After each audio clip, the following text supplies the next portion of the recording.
The time dimensions. Having examined the principal features of both the old and the new physics, we may ask ourselves, whether on the basis of the material we possess, it is possible to predict the direction that the future development of physical knowledge will take. Whether it is possible to build from these predictions a model of the universe, the separate parts of which will not contradict and mutually destroy one another. The answer will be that it would not be difficult to build such a model, or at any rate it would be possible, if we had at our disposal all the necessary measurements of the universe accessible to us. A new question then arises, do we have all these necessary measurements? The answer to this must be no, we have not. Our measurements of the universe are inadequate and incomplete.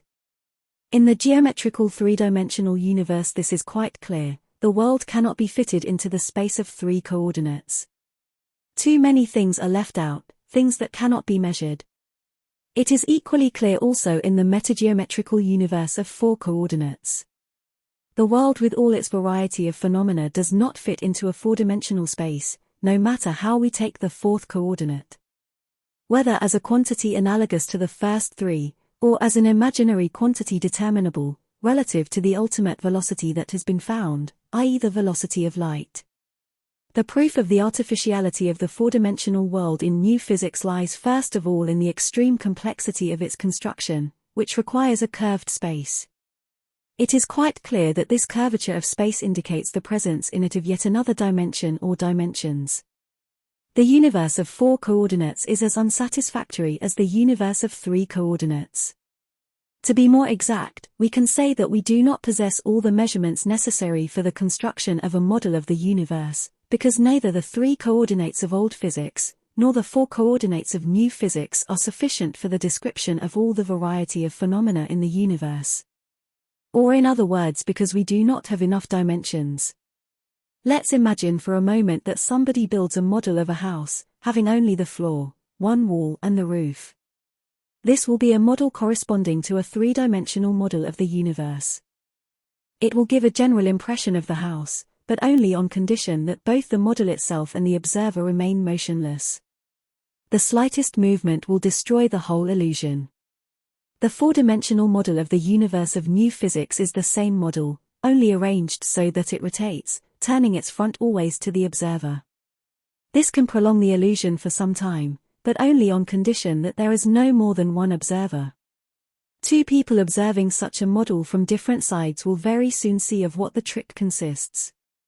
Before attempting to make clear without any analogies, what it actually means to say that the universe does not fit into 3-dimensional or 4-dimensional space.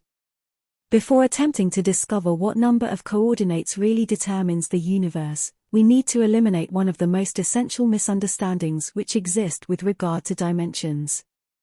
That is to say, there is no approach from mathematics to the study of the dimensions of space or spacetime.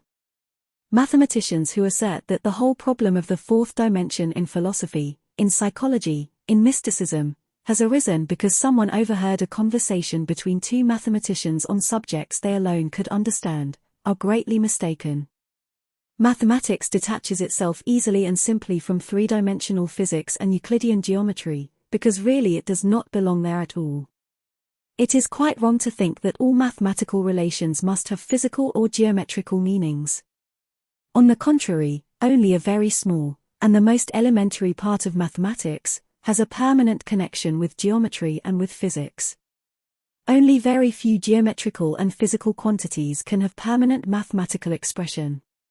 For us it is necessary to understand that dimensions cannot be expressed mathematically, and that mathematics consequently cannot serve as an instrument for the investigation of problems of space and time. Only measurements along previously agreed upon coordinates can be expressed mathematically. It can for example be said that the length of an object is 5 meters, the breadth 10 meters and the height 15 meters. But the difference between the length, the breadth and the height themselves cannot be expressed. Mathematically, they are equivalent. Mathematics does not feel dimensions as geometry and physics feel them. Mathematics cannot feel the difference between a point, a line, a surface and a solid. The point, the line, the surface and the solid can be expressed mathematically only by means of powers, that is to say, simply for the sake of designation. A is a line, a squared a surface, and a cubed a solid. But the fact is, that the same designations would serve also for segments of a line of different length, a, 10 meters, a squared, 100 meters, a cubed, 1000 meters. The artificiality of designating dimensions by powers becomes clear if we reason in the following way. We assume that a is a line, a squared is a square, a cubed is a cube, and a to the fourth power is a body of 4 dimensions, a to the fifth power and a to the sixth will be explained later. But what will a to the 25th power mean, or a to the 125th, a to the 1000th power? Once we follow that dimensions correspond to powers, this would imply that powers actually express the dimensions. Consequently, the number of dimensions must be the same as the number of powers. This would be absurd, as the limitation of the universe in relation to the number of dimensions is quite obvious, and no one would seriously assert the possibility of an infinite, or even a large number of dimensions. Having established this point, we may note once more that 3 coordinates are not sufficient for the description of the universe, for such a universe would contain no motion. Or to put it differently, every observable motion would immediately destroy the universe. The 4th coordinate takes time into consideration. Space is no longer taken separately and 4-dimensional spacetime allows for motion. However, motion by itself is a very complex phenomenon. At the very first approach to motion we meet with an interesting fact. Motion has in itself 3 clearly expressed dimensions: duration, velocity, and direction. But this direction does not lie in Euclidean space, as it was taken in old physics. It is a direction from before to after, which for us never changes and never disappears. Time is the measure of motion. If we represent time by a line, then the only line that will satisfy the demands of time will be a spiral. A spiral is a 3-dimensional line, so to speak, that is a line that requires 3 coordinates for its construction and designation. The 3-dimensionality of time is analogous to the 3-dimensionality of space. We do not measure space by cubes, we measure it linearly in different directions, and we do exactly the same with time. Although in time we can measure only 2 coordinates out of 3, namely the duration and the velocity. The direction of time is not for us a quantity, but an absolute condition. Another difference is that in the case of space we realize that we are dealing with a 3-dimensional continuum, whereas in the case of time we do not realize it. However, as noted, if we attempt to unite the 3 coordinates of time into one whole, then we shall obtain a spiral. This explains why the 4th coordinate is insufficient to describe time. Although it is admitted to be a curved line, its curvature remains undefined. Only 3 coordinates, or the 3-dimensional line, that is a spiral, give an adequate description of time. The 3-dimensionality of time explains many phenomena that have hitherto remained incomprehensible, and makes unnecessary most of the elaborate hypotheses and suppositions that have been indispensable in the attempts to squeeze the universe into the boundaries of the 3- or 4-dimensional continuum. This also explains the failure of relativism to give a comprehensible form to its explanations. Excessive complexity in any construction is always the result of something having been omitted or wrongly taken at the beginning. The cause of the complexity in this case lies at the impossibility of squeezing the universe into the boundaries of a 3-dimensional, or 4-dimensional continuum. If we try to regard 3-dimensional space as 2-dimensional, and to explain all physical phenomena as occurring on a surface, several further principles of relativity will be required. The 3 dimensions of time can be regarded as the continuation of the dimensions of space, i.e. as the 4th, the 5th and the 6th dimensions of space. A 6-dimensional space is undoubtedly a Euclidean continuum, but of properties and forms totally incomprehensible to us. The 6-dimensional form of a body is inconceivable, and if we were able to apprehend it with our senses, we would undoubtedly see and feel it as 3-dimensional, because 3-dimensionality is the function of our senses, and time its boundary. 6-dimensional space is reality, the world as it is. This reality we perceive only through the slit of our senses, touch and vision. Then define as 3-dimensional space sense, ascribing to its Euclidean properties. Every 6-dimensional body becomes for us a 3-dimensional body existing in time, and the properties of the fifth and sixth dimensions remain for us imperceptible. 6 dimensions constitute a period, beyond which there can be nothing except the repetition of the same period on a different scale. The period of dimensions is limited at one end by the point, and at the other end by the infinity of space multiplied by infinity of time, which in ancient symbolism was represented by 2 intersecting triangles, or a 6-pointed star, the Star of David. Just as in space, one dimension, a line, or 2 dimensions, a surface, cannot exist by themselves, and when taken separately are nothing but imaginary figures, while the solid exists in reality. Then so too in time only, the 3-dimensional solid of time exists in reality. In spite of the fact that the counting of dimensions in geometry begins with the line, in a real physical sense, only the material point and solid are objects which actually exist. Lines and surfaces are simply the features and properties of a solid. They can also, however, be regarded in another way.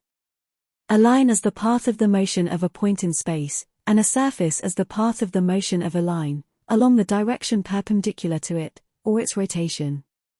The same may be applied to the solid of time. In it, only the point, the moment, and the solid are real.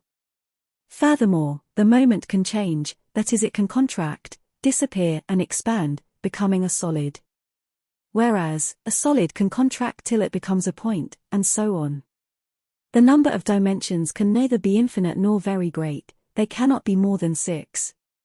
The reason for this lies in the properties of the 6th dimension. In order to understand this, it is necessary to examine the content of the 3 dimensions of time, taken in their space sense, that is, as the 4th, the 5th, and the 6th dimensions of space. If we take a 3-dimensional body as a point, the line of the experience or motion of this point will be a line of the 4th dimension.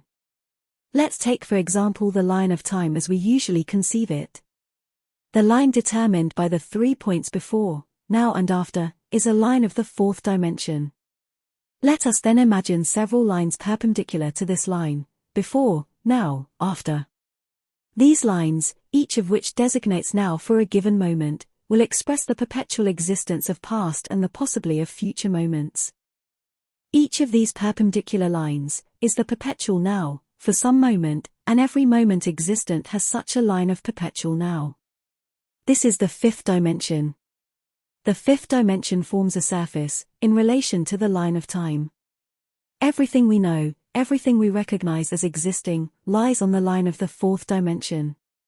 The line of the 4th dimension is the historical timeline of our section of existence. This is the only time we know, the only time we feel, and the only time we recognize. However, though we are not aware of it, sensations of the existence of other times, both parallel and perpendicular, continually enter into our consciousness. These parallel times are completely analogous to our time, and consist of before, now, after. Whereas the perpendicular times consist only of now, this or that moment. And are as it were cross-threads, or the woof of fabric, in their relation to the parallel lines of time, that in this case represent the warp.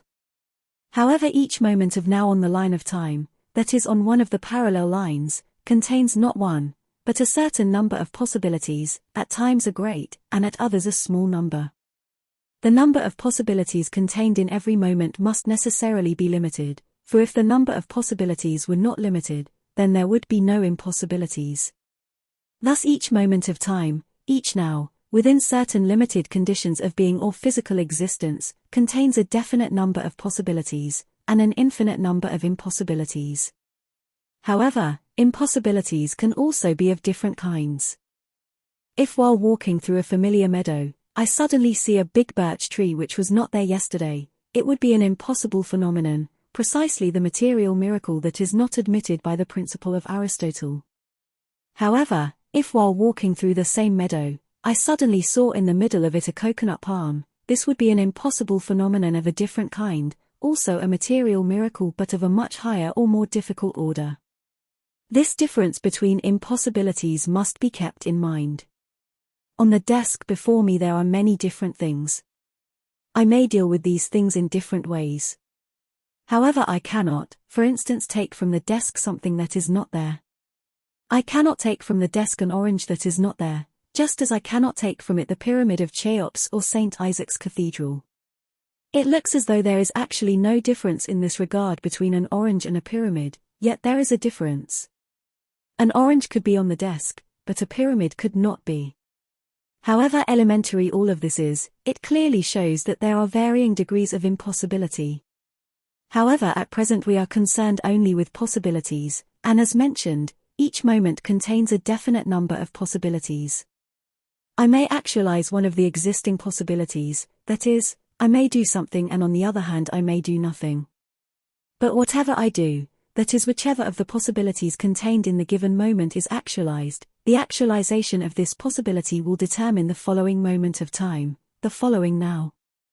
This second moment of time will again contain a certain number of possibilities, and the actualization of one of these possibilities will determine the following moment of time, the following now, and so on.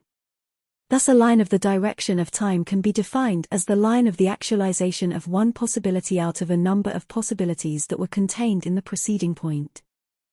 The line of this actualization will be the line of the fourth dimension, the line of time, and we visualize it as a straight line. However, it would be more correct to think of it as a zigzag line. The perpetual existence of this actualization, the line perpendicular to the line of time, will be the line of the fifth dimension, or the line of eternity. For the modern mind, eternity is an indefinite concept. In ordinary conversational language, eternity is taken as a limitless extension of time. However, religious or philosophical thought puts into the concept of eternity ideas that distinguish it from mere infinite extension, homogeneous with finite extension. This is most clearly seen in Indian philosophy, with the idea of the eternal now, as in the state of Brahma. In fact, the concept of eternity in relation to time is the same as the concept of a surface in relation to a line. A surface is a quantity incommensurable with a line. Infinity for a line need not necessarily be a line without end. It may be a surface that is an infinite number of finite lines. Eternity can therefore be an infinite number of finite times.